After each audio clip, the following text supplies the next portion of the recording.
আসসালামু আলাইকুম রহমতুল্লাহ। আজকে আমি আলোচনা করব অধ্যায় 4 পর্যায় সারণী। এইখান থেকে একটা সৃজনশীল এবং এমসিকিউ একটা প্যাটার্ন নিয়ে। এইখান থেকে কিন্তু প্রতিনিয়ত একটা করে সৃজনশীল বা এমসিকিউ প্রশ্ন আসেই, বাট আমরা কিন্তু এই প্রশ্নের প্যাটার্নটা না বোঝার কারণে জানা প্রশ্নের উত্তরটাও কিন্তু করতে পারি না। যেমন দেখো, তোমাকে এরকম একটা উদ্দীপকে দেওয়া থাকে, যে ওই রকম উদ্দীপকে দেওয়া থাকে কি, যে তাদের পর্যায় দেওয়া থাকে, তাদের গ্রুপ দেওয়া থাকে, এবং তোমাকে বলে তাদের আকার ক্রম ব্যাখ্যা করো, তাদের আয়নীকরণ শক্তির ক্রম ব্যাখ্যা করো, তাদের ইলেকট্রন শক্তির ক্রম ব্যাখ্যা করো, কোন মৌল, এই মৌলটার নাম কি, এগুলো ব্যাখ্যা করো। এরকম কিন্তু অনেকভাবে তোমাদের কিন্তু প্রশ্নটা করে থাকে। বাট সমস্যাটা হলো কি, তোমরা এই ধরনের প্রশ্ন থেকে সব থেকে কমন যে ভুলটা করে থাকো সেটা হলো কিন্তু তোমরা এই মৌলগুলো আসলে কি সেটাকে সঠিকভাবে আইডেন্টিফাই করতে পারো না। এটা কিন্তু মূল ভুলটা তোমাদের হয়। বা অনেকে কিন্তু তোমরা এগুলো মুখস্থ রাখার চেষ্টা করো, বাট এটা কিন্তু আদৌ মুখস্থর বিষয় নয়। এটা কিন্তু একদম বের করা যায়, নিয়ম দিয়ে বের করা যায়। তো তুমি কিভাবে এটা নিয়ম দিয়ে বের করতে হয় সেটা তুমি শিখতে পারবা। এবং এইখান থেকে কি কি ধরনের প্রশ্ন আসে, সৃজনশীলে কী ধরনের প্রশ্ন হবে, এমসিকিউ কী ধরনের প্রশ্ন হবে, এদের উদাহরণ সহ আমি আজকে ব্যাখ্যা করার চেষ্টা করব। ক্লাসটা একটু বড় হতে পারে, বাট যদি মনোযোগ দিয়ে দেখো অবশ্যই নতুন কিছু শিখতে পারবা। চলো আলোচনা করি। দেখো, তোমাকে প্রথমত বলছে একটা, এটা কিন্তু জাস্ট এই যে পি কিউ আর, এটা কিন্তু প্রতীকী অর্থে কোনো মৌল না, জাস্ট তোমাকে বোঝার জন্য দেওয়া হয়েছে। তোমাকে দেখো এখানে একটা মৌল দেওয়া আছে, পর্যায় দেওয়া আছে, গ্রুপ দেওয়া আছে। পির পর্যায় দেওয়া আছে 2, গ্রুপ দেওয়া আছে 2। এখন তোমাকে বলতে হবে যে আসলে এই মৌলটা আসলে কে। ফার্স্ট অফ অল তোমার কাজ হবে কি, এটা সৃজনশীলে থাকুক বা এমসিকিউ থাকুক, যেখানে থাকুক না কেন, এইখান থেকে যে অজানা মৌলগুলো আছে এই মৌলগুলোকে তুমি সঠিকভাবে আগে আইডেন্টিফাই করবা। কীভাবে আইডেন্টিফাই করবা? এই যে পি মৌলটার ক্ষেত্রে যদি আমি এদেরকে আইডেন্টিফাই করতে চাই, ধরে নাও আমি লিখে নিলাম যে এই যে পি মৌলটা, এটা একটা পি মৌল। আমি জানি না এই পি মৌলটা কী, কিন্তু আমার কাছে দুইটা ক্লু দেওয়া আছে। সেই ক্লু দুইটা কি, এই পির দেওয়া আছে পর্যায় এবং গ্রুপ দেওয়া আছে। এই পর্যায় এবং গ্রুপটাকে কাজে লাগিয়ে আমি তাদেরকে অবস্থা নির্ণয় করব। কিভাবে? চলো লক্ষ্য করি। আচ্ছা বলো তো, আমরা যখন পর্যায় অর্থাৎ ইলেকট্রন বিন্যাসের মাধ্যমে পর্যায় সারণীত অবস্থান নির্ণয় করছি, সেখানে আমরা কি বলছিল বলো তো, ইলেকট্রন বিন্যাস করার পর সর্বশেষ প্রধান কোয়ান্টাম সংখ্যায় কিন্তু তাদের পর্যায় নির্দেশ করে। তার মানে তোমাকে প্রথমত এই ধরনের প্রশ্নের ক্ষেত্রে পর্যায় দিয়ে প্রশ্নের উত্তরটা খুঁজে বের করা শুরু করা লাগবে। কি জানি আমরা, ইলেকট্রন বিন্যাস করার পর সর্বশেষ প্রধান কোয়ান্টাম সংখ্যায় তাদের পর্যায় নির্দেশ করবে। তার মানে আমি এতটুকু শিওর, পি যে মৌলটা আছে তার পর্যায় যেহেতু 2, তাদের সর্বশেষ প্রধান কোয়ান্টাম সংখ্যা 2 হবে। এটা জানি কি না আমরা? অবশ্যই কিন্তু জানি। এই জন্য আমি এখানে লিখে নিচ্ছি কি, 2 লিখে নিলাম, কারণ এই 2 হবে সর্বশেষ প্রধান কোয়ান্টাম সংখ্যা, অর্থাৎ এটার পর্যায় নাম্বার কার, পির। ভালো কথা। এখন আমরা জানি এই আমাদের যে পর্যায় সারণীতে S block, P block, D block, এগুলো এফ ব্লক, অনেক ব্লকের মৌল কিন্তু আছে, এবং এদের ক্ষেত্রে গ্রুপ কিভাবে নির্ণয় করতে হয় এগুলো কিন্তু আলাদা আলাদা নিয়ম আছে। এসের ক্ষেত্রে কি জানি, এসে যতগুলো ইলেকট্রন থাকে সেটা তাদের গ্রুপ নির্দেশ করে। পির ক্ষেত্রে এস এবং পি ইলেকট্রনের সাথে 10 যোগ করতে হয়। ডির ক্ষেত্রে, এফের ক্ষেত্রে, এগুলো বলছি, অত দূরে যাচ্ছি না। এখন চিন্তা করো, তুমি এর সাথে 2 এসে 2 সঙ্গে এস হতে পারে, 2 সঙ্গে পিও হতে পারে। এখন কথা হলো তুমি কি বসাবা। আমি ধরে নাও প্রথমত 2s দিচ্ছি। 2s দেওয়ার পর আমি এখন এখানে একটা ইলেকট্রন দিব। আমি এখানে ধরে নাও এখানে একটা ইলেকট্রন দিচ্ছি। একটা ইলেকট্রন দেওয়ার পর দেখো তো, চিন্তা করো, এই 2s-এ একটা ইলেকট্রন প্রবেশ করার সঙ্গে সঙ্গেই এই পি মৌলটা কি মৌলকের মৌল হয়ে যাচ্ছে, পি ব্লকের, এস ব্লকের মৌল হয়ে যাচ্ছে। কারণ ইলেকট্রন বিন্যাস করার পর সর্বশেষ ইলেকট্রনটা যে অরবিটালে প্রবেশ করে সেটা সেই ব্লকের মৌল।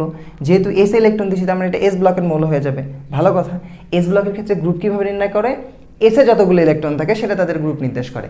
কিন্তু এসে যদি আমি একটা ইলেকট্রন দিই, তাহলে এই অজানা মৌলের গ্রুপ কত হচ্ছে বলো তো? এসে যেহেতু একটা, তাহলে গ্রুপ কত হবে, 1।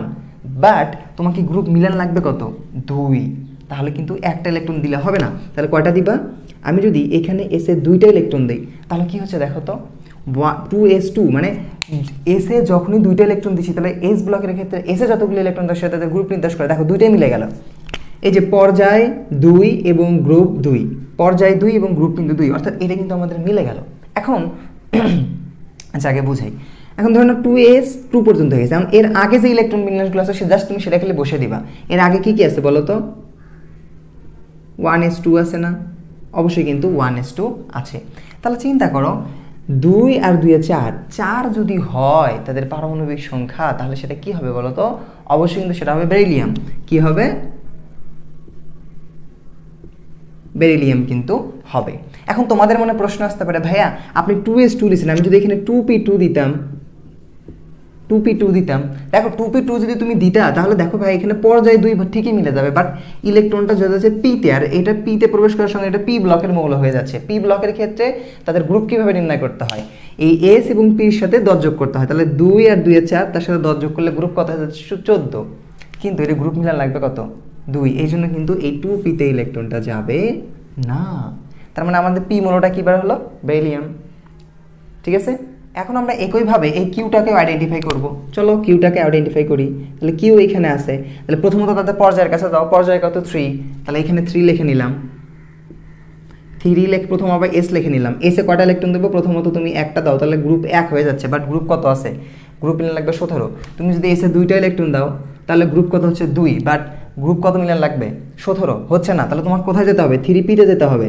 আমি 3pতে গেলাম, কারণ পিতে যদি তুমি একটা ইলেকট্রন দাও তাহলে এটা পি ব্লকের মূল হয়ে গেছে, ভালো কথা। এখন এস এবং পি ইলেকট্রনের সঙ্গে 10 যোগ করতে হবে, তাহলে 2 আর আগে 3, 3-এর সাথে 10 যোগ করলে হয় 13। তাহলে বলো তো এই 17 মিলাতে গেলে কত দেওয়া লাগবে পিতে ইলেকট্রন, অবশ্যই কিন্তু কত দেওয়া লাগবে। আমি যদি এখানে 5টা ইলেকট্রন দেই তাহলে কত হচ্ছে দেখো তো, 2 আর 5-এ 7, তাহলে 7-এর সাথে 10 যোগ করলে কত হয়ে যাচ্ছে 17। ঠিক আছে, তাহলে এটা কিন্তু আমাদের পর্যায় এবং গ্রুপটা মিলে গেল। এখন এর আগে কী কী আছে সেটা বসে দাও, কী কী থাকে, 1s2, 2s2, 2p6, তাহলে 2, 4, 6, 10, 12 আর 5-এ 17, তাহলে 17 যদি হয় সেই মৌলটার নাম কী হবে বলো তো, পারমাণবিক সংখ্যা যদি 17 হয় অবশ্যই সেটা ক্লোরিন, তাহলে এই মৌলটার নাম ক্লোরিন। ক্লিয়ার? আচ্ছা, বুঝতে পারলাম আশা করছি। এবার আসো একইভাবে আর মৌলটাকেও আইডেন্টিফাই করো। আর মৌল যদি হয়, আমি এখানে লিখেছি আর, এর পর্যায় কত দেওয়া আছে 4, প্রথমত পর্যায় দিয়ে শুরু করবো, তাহলে প্রথমত লিখে নিলাম পর্যায় 4। এখন 4 দেওয়ার পর এর সাথে প্রথমত কী দিয়ে শুরু করবো, এস দিয়ে শুরু করবো, তাহলে এখানে এস দিলাম। এসে যদি একটা ইলেকট্রন দেই তাহলে গ্রুপ হচ্ছে 1, হবে না, গ্রুপ কত মিলার লাগবে 2, তাহলে আমি এখানে কত দিব 2। ক্লিয়ার? আশা করতেছি বুঝতে পারছি। তাহলে এখন 4s-এ 2 চলে গেছে, মানে পর্যায় 4 গ্রুপ 2 হয়ে গেছে। এখন এর আগে কী কী আছে সেগুলো বসাও, 1s2, 2s2, 2p6, 3s2, 3p6, 30-তে কিন্তু ইলেকট্রন যাবে না, আগে 4s গেছে। ঠিক আছে, তাহলে কত 2, 4, 10, 12, 18, 2, 20, তাহলে 20 যদি হয় তাহলে সেটা কি হয় বলো তো, ক্যালসিয়াম। ঠিক আছে, মৌলগুলোকে তুমি আইডেন্টিফাই করা বুঝতে পারছো, আশা করতেছি বুঝতে পারছো। তাহলে কী কী বের হলো আমাদের, পি বের হয়েছে আমাদের হলো কি, এটি লিখে নিচ্ছি, দেখো কাছে লিখে নিচ্ছি বেরিলিয়াম, আর এটা কিউ বার করলাম কি ক্লোরিন, আর এটা বার করলাম কি ক্যালসিয়াম। কোথায় লিখি, তুমি যেন আবার এরকম খাতা তত লেখালেখি করিও না, জাস্ট আমি তোমাকে বোঝানোর ক্ষেত্রে লিখতেছি। আমার মৌলগুলোকে আইডেন্টিফাই করা শেষ। এখন দেখো তোমাকে কী কীভাবে প্রশ্ন আসে সেটা তোমাকে একটু বলে দিচ্ছি। এখন চিন্তা করে দেখো তোমাকে এখান থেকে কীভাবে প্রশ্ন করতে পারে, তোমাকে বলতে পারে যে এই মৌলগুলোর আকারের ক্রম ব্যাখ্যা করো, তাদের আয়নীকরণ শক্তির ক্রম ব্যাখ্যা করো, তাদের কোনটার আয়নীকরণ শক্তি বেশি হবে ব্যাখ্যা করো, কোনটার ইলেকট্রন শক্তি বেশি হবে তুমি ব্যাখ্যা করো। এটা অনেকভাবে প্রশ্ন করতে পারে। তোমাকে একটা আমি সৃজনশীলের প্যাটার্ন দেখাই, সরি এই যে এমসিকিউ এর একটা প্যাটার্ন দেখাই। দেখো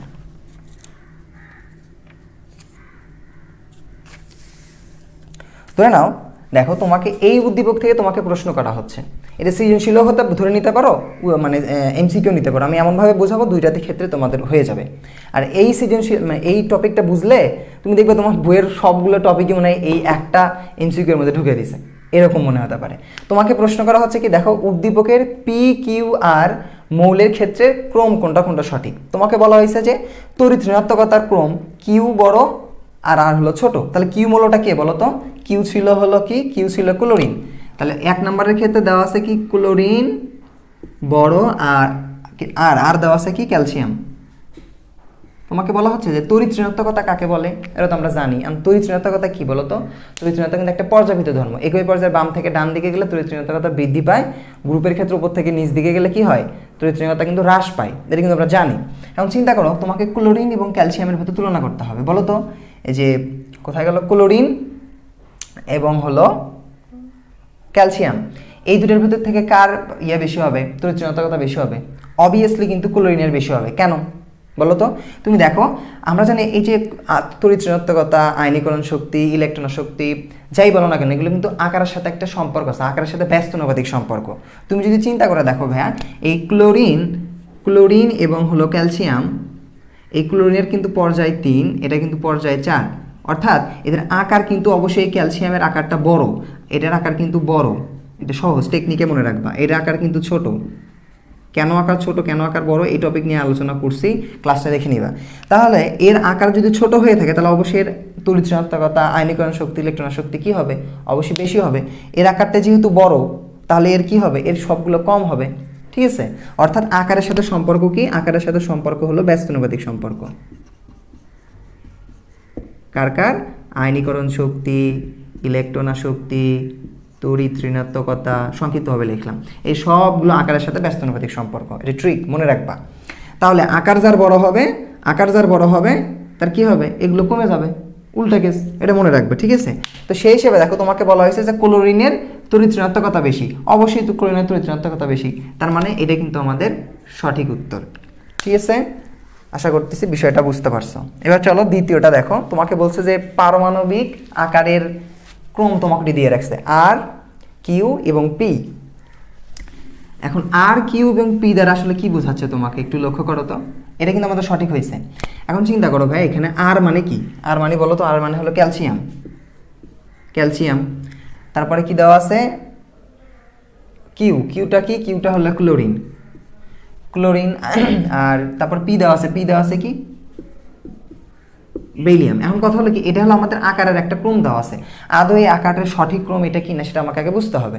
আমি কিন্তু জানি, দেখো ক্যালসিয়ামের পর্যায়ে 4, তার মানে এর আকার কিন্তু বড়, এটা একটু আগে দেখছি 4 নাম্বার, হচ্ছে 4টা কক্ষপথ আছে, তার মানে এর আকারটা কিন্তু বড়, সেই হিসেবে ক্যালসিয়ামের আকার সব থেকে বড়, ঠিক আছে? এখন আসো এই ক্লোরিন এবং বেরিলিয়াম এই দুইটার ভিতর থেকে আসলে কার আকার বড়?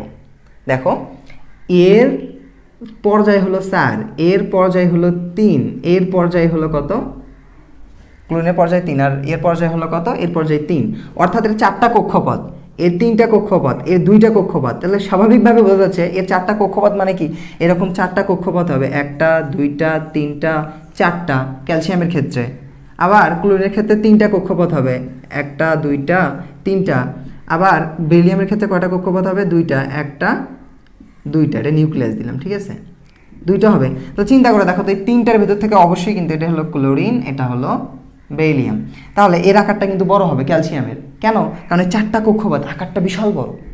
তারপরে কি হবে? ক্লোরিনের 3টা কক্ষপথ, তারপরে কি আছে? বেরিলিয়াম 2টা কক্ষপথ, ঠিক আছে? তার মানে আকারের যে ক্রমটা এটাও কিন্তু আমার ঠিক আছে। বুঝছো? আশা করতেছি বিষয়টা বুঝতে পেরেছো। তাহলে আমার 2 নাম্বারটা কিন্তু সঠিক হয়ে গেল। এবার আসো 3 নাম্বারে তোমাকে কি বলছে? 3 নাম্বারে তোমাকে বলছে যে আয়নীকরণ শক্তির ক্ষেত্রে কি হয়েছে। দেখো আয়নীকরণ শক্তির ক্ষেত্রে তোমাকে বলা হয়েছে আর বড় পি ছোট। আরটাকে, আরটা হলো কিন্তু আমার ক্যালসিয়াম, ক্যালসিয়াম বড়, আর পিটাকে, পিটা হলো আমার ক্লোরিন নাকি পিটা হলো আমার বেরিলিয়াম। আমি একটু আগে কি বলছি ভাইয়া, আমরা কিন্তু জানি আয়নীকরণ শক্তি, ইলেকট্রন শক্তি, তড়িৎ ঋণাত্মকতা, পারমাণবিক আকার বা ব্যাসার্ধ সবগুলো কিন্তু একটা পর্যায়বৃত্ত ধর্ম। একই পর্যায়ের বাম থেকে ডান দিকে গেলে এগুলো কিন্তু পর্যায়বৃত্ত ধর্ম হিসেবে কম বেশি হয়, এটা আমরা জানি। তখন চিন্তা করো আয়নীকরণ শক্তিটা এই যে একই, এখন চিন্তা করো আগে ভালো করে একটু বোঝার চেষ্টা করো। প্রথমত দেখবা এই মৌলগুলো তাদের পর্যায় বরাবর মিলে যাচ্ছে নাকি গ্রুপ বরাবর মিলে যাচ্ছে। আচ্ছা ক্যালসিয়াম কয় নাম্বার পর্যায়ে আছে? আচ্ছা প্রথম তাদের পর্যায়ে দেখো, ক্যালসিয়াম আছে 4 নাম্বার পর্যায়ে, এর পর্যায় 4। এই বেরিলিয়ামের কত পর্যায়? বেরিলিয়ামের 2। অর্থাৎ তাদের পর্যায় দিয়ে তুমি কিন্তু ব্যাখ্যা করতে পারবে না, কারণ তারা একই পর্যায়ের মৌল না, তার মানে আমাদের পর্যায় দিয়ে ব্যাখ্যাটা আমাদের এখানে খাটবে না। এখন দেখো ক্যালসিয়ামের গ্রুপ নাম্বার কত? ক্যালসিয়ামের গ্রুপ নাম্বার হলো কিন্তু 2, এবং বেরিলিয়ামের গ্রুপ নাম্বার কত? বেরিলিয়ামেরও গ্রুপ নাম্বার কিন্তু 2। তাহলে দেখো তো গ্রুপ নাম্বার দিয়ে কিন্তু তুমি ব্যাখ্যা করতে পারবা। তাহলে আমরা জানি দেখো বেরিলিয়াম কিন্তু 4, বেরিলিয়াম কিন্তু 4, তারপর এরকম দিয়ে দিয়ে দিয়ে তারপর আছে কিন্তু কি ক্যালসিয়াম, তাই না? এখন চিন্তা করো ক্যালসিয়াম কত? 20। একই গ্রুপের উপর থেকে নিচ দিকে গেলে আমরা কি জানি বলো তো? আমরা কিন্তু জানি যে আয়নীকরণ শক্তির মানটা কমতে থাকে। কি হতে থাকে? কমতে থাকে, কারণ এটা একটা পর্যাবৃত্ত ধর্ম, আকার বড় হয় সাথে সাথে তাদের আয়নীকরণ শক্তির মানটা কমতে থাকে। এখন চিন্তা করো সেই হিসেবে দেখো তো আকার কমার কথা, সরি আয়নীকরণ শক্তির মানটা কমার কথা, কমলে সব থেকে বেশি হওয়ার কথা ছিল বেরিলিয়ামের, আর সব থেকে কম হওয়ার কথা ছিল কিন্তু ক্যালসিয়ামের। বাট এটা কিন্তু উল্টা চিত্র দেওয়া আছে, দেওয়া আছে যে ক্যালসিয়ামেরই হলো বেশি, বেরিলিয়ামের কিন্তু কম। তার মানে এটা কিন্তু আমাদের সঠিক উত্তর নয়। তাহলে সঠিক উত্তর কোনটা কোনটা হবে? এটা এবং এটা, ঠিক আছে, বুঝতে পারতেছি? দেখো এই একটা জিনিসের ভিতর তোমার কি কি পড়লা দেখতে পারতেছো, আইন তড়িৎ-ঋণাত্মকতা আছে, পারমাণবিক আকার আছে এবং আয়নীকরণ শক্তিও আছে। ক্লাসটা খুবই ইম্পর্টেন্ট। এবার দেখো এই প্রশ্নের সঙ্গে যদি তোমাকে একটু পঞ্চম অধ্যায়ের প্রশ্ন কিন্তু মিক্সড করে দিতে পারে, সেটা কিভাবে? আমি অত ডিটেলসে যাচ্ছি না, জাস্ট বুঝে দিচ্ছি। তোমাকে বলা হলো আর ও কিউ দ্বারা গঠিত যৌগ কোন দ্রাবকে দ্রবীত হবে, ঠিক আছে? এখন আরটা কি? আরটা হলো কিন্তু আমার ক্যালসিয়াম, কিউটা কিন্তু ক্লোরিন, আমরা জানি ক্লোরিন দ্বিপরমাণু গ্যাস 2 লিখলাম। তাহলে ক্যালসিয়াম এবং ক্লোরিন বিক্রিয়া করে কিন্তু হয় ক্যালসিয়াম ক্লোরাইড। এটা কিন্তু একটা আয়নিক বন্ধন। কেন আয়নিক বন্ধন বলতেছি? কারণ দেখো ক্যালসিয়াম কিন্তু একটা ধাতু আর এই ক্লোরিনটা কিন্তু একটা অধাতু। আমরা জানি, অত ডিটেলসে যাচ্ছি না। ধাতু এবং অধাতু মিলে ইলেকট্রন আদান প্রদানের মাধ্যমে কিন্তু একটা আয়নিক বন্ধনই কিন্তু গঠন করে। তাই এটা কি বন্ধন? আয়নিক